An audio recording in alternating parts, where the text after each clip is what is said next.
Eastern group of temples കണ്ടു കഴിഞ്ഞു. ഇന്ന് നമ്മൾ വെസ്റ്റേൺ ഗ്രൂപ്പിലോട്ട് ഇറങ്ങിയിരിക്കുകയാണ്.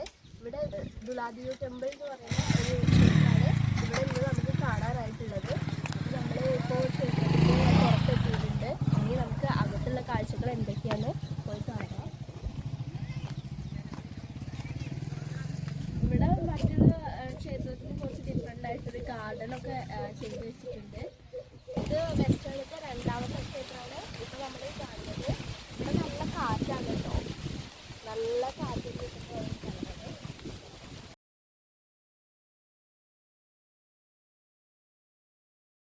ഇന്നലെ നമ്മൾ പോയി കണ്ട ആ ക്ഷേത്രത്തിന്റെ ഏകദേശം ഒരു രൂപമാണ് ഈ ഒരു ക്ഷേത്രത്തിനും കിട്ടിയിട്ടുള്ളത്. തൂണുകളൊക്കെ വെച്ചിട്ട് അലങ്കരിച്ചിട്ടുള്ള ഒരു വിധത്തിലുള്ള ക്ഷേത്രമാണ്.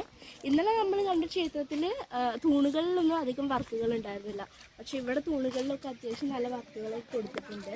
നമുക്ക് ക്ഷേത്രത്തിന്റെ താഴെ ഭാഗത്ത് നിന്നിട്ടുള്ള വ്യൂസൊക്കെ ആദ്യം കാണാം.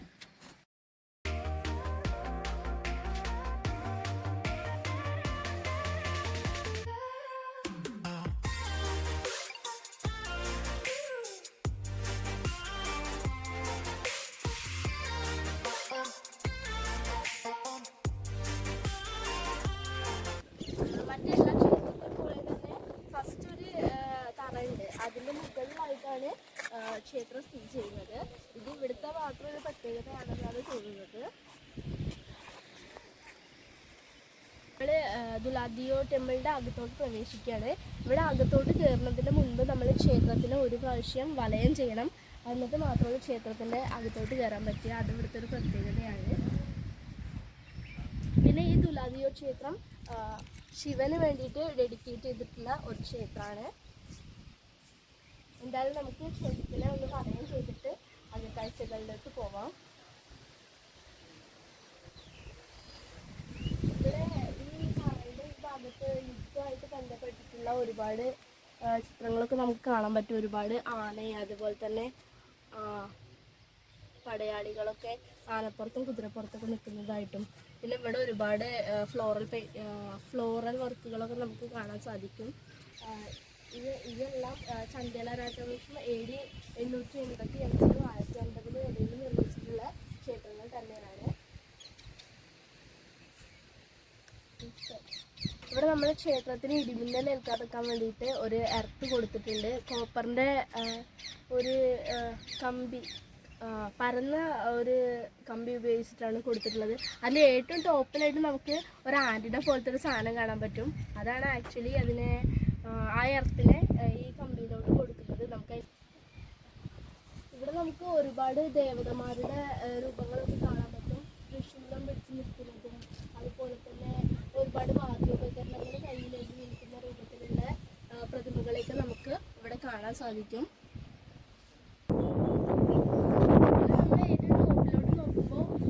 ചെറിയ ചെറിയ ഗോപുരം പോലെ ഇങ്ങനെ അടുക്കടുക്കുകളായിട്ട് നമുക്ക് കാണാൻ സാധിക്കും. ഈ കാണുന്നതാണ് ക്ഷേത്രത്തിന്റെ മുഖമണ്ഡപം.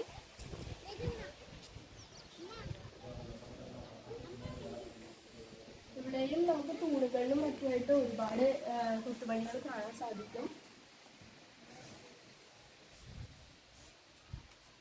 പിന്നെ ക്ഷേത്രത്തിനകത്ത് ശിവലിംഗമാണ് ഉള്ളത്.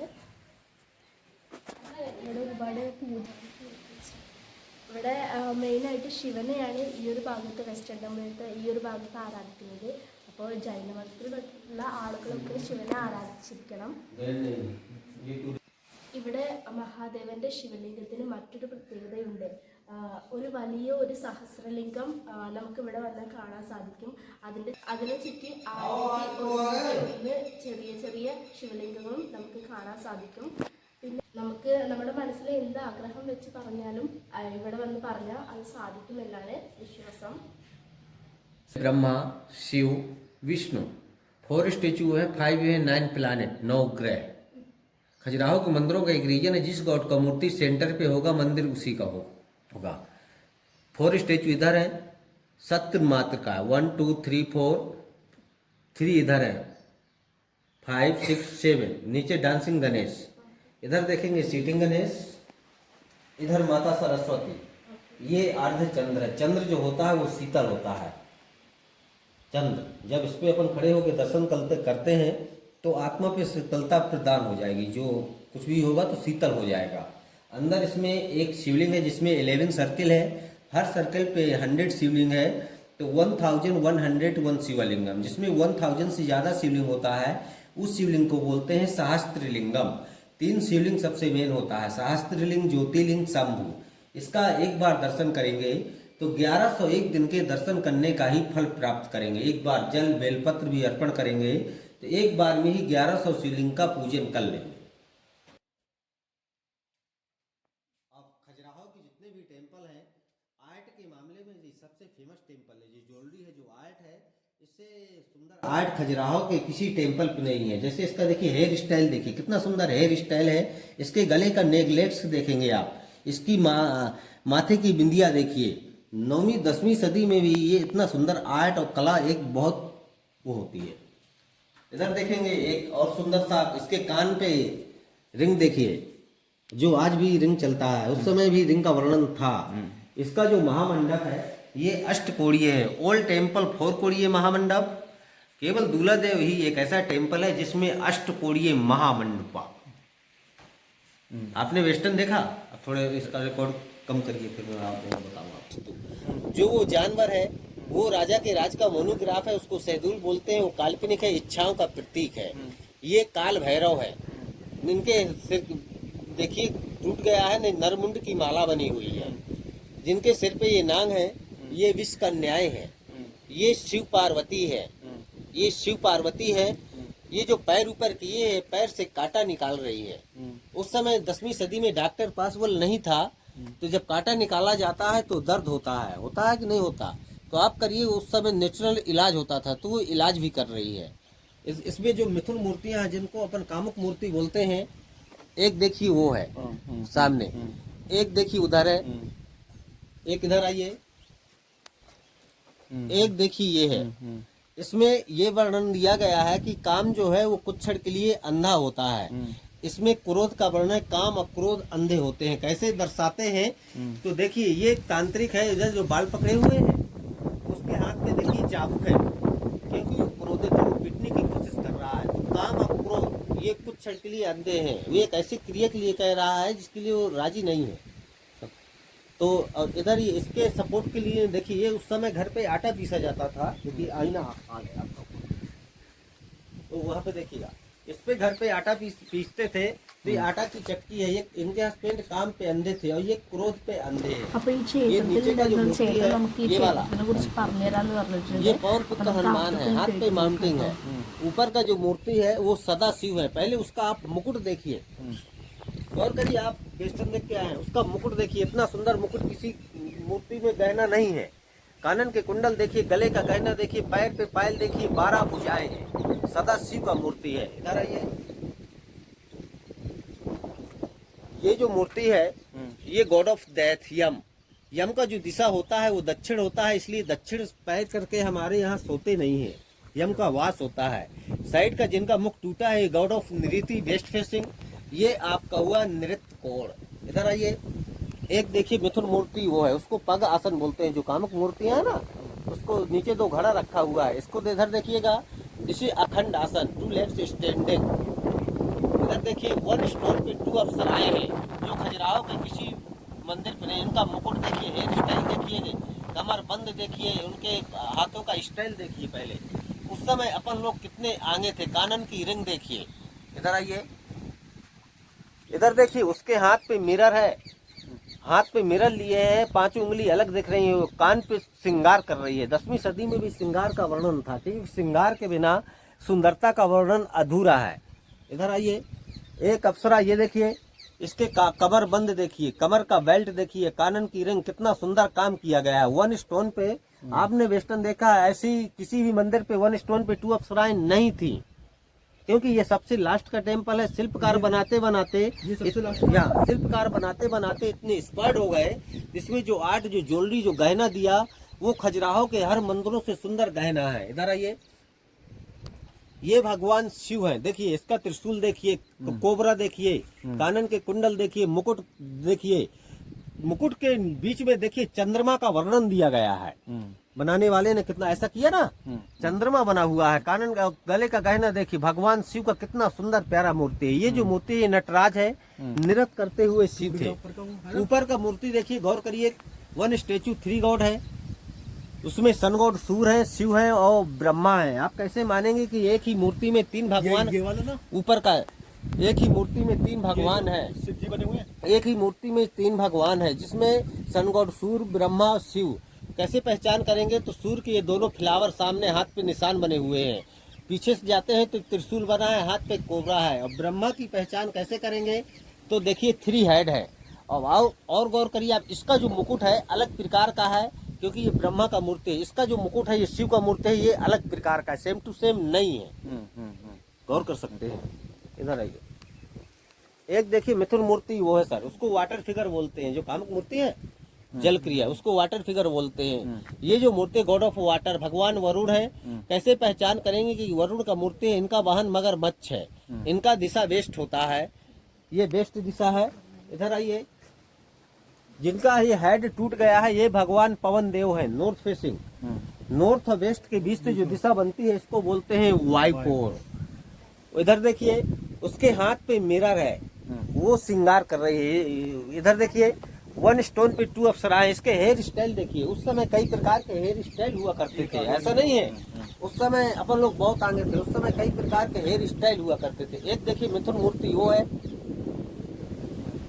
एक इधर आइए, एक ये देखिए 69 पोजीशन, उनके पहले योगा पोजीशन, ये नो पॉसिबल।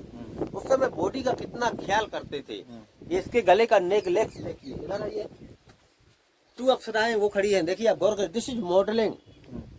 ऊपर खड़े हैं सर, उनके खड़े होने का पैरों का स्टाइल देखिए। पहले इस मूर्ति के ऊपर जाइए, ये माता गंगा है, इनका वाहन मगरमच्छ है, 2 अप्सराएं वो खड़ी हैं, उनके खड़े होने का स्टाइल देखिए। उस समय भी अपन मॉडल थे। इधर आइए, ऊपर का जो मूर्ति है वो भगवान विष्णु है, गरुड़ पे सवार है। इधर आइए, ये माता चामुंडा है, चामुंडा है। उस समय काल भैरव थे, उस साइड इस साइड माता चामुंडा। इनके भी देखिए नरमुंड की माला है, पेट पे स्कॉर्पियन है, पेट चिपका हुआ है। सीने के इधर देखिए रिब्स दिख रही हैं, हड्डी दिख रही है, गौर करके देख सकते हैं। माता चामुंडा, चामुंडा जो होता है वो भूख का प्रतीक होता है, इसलिए इनका पेट चिपका हुआ है। इधर देखिए, मंदिर का जो पहला तल होता है पृथ्वी, समुद्र, ये मच्छ है, ये मोती, ये पुष्प, ये पंचतत्व, ये शक्ति, ये हाफ है। फिर ये ज्वाइंट हो जाता है शिव। इसके बाद सृष्टि का वर्णन होता है। हाँ भैया नमस्कार। आप ऐसा क्या कर दिया था? ये जो मूर्ति है गॉड ऑफ कुबेर, गले पे मंगूस, नॉर्थ दिशा। कुबेर का जो दिशा होता है वो नॉर्थ होता है, 5800 और नॉर्थ होता है। लोग अपने घर में लॉकर वगैरह बनवाते हैं तो नॉर्थ दिशा करते हैं, जहाँ धन का वास होता है, धन की रक्षा होती है। साइड का जो मूर्ति है ईशान, ईस्ट फेसिंग, ये आपका हुआ ईशान कोण। इधर आइए, हाँ, 2 देखिए मिथुन मूर्ति ये है, एक देखिए वो है, एक देखिए वो है। ये दोनों शिव पार्वती है, वस्त वसु है, ये विश्व कन्याएं हैं। इधर आइए, देख बताइए क्यों जा रहे थे ना। मंदिर पे 5-4 शिखर होते हैं, इसके टूटे हैं वेस्टर्न पे, हर शिखर पे एक कलश रखा हुआ था, सुरक्षित थे, अगर गौर किया होगा।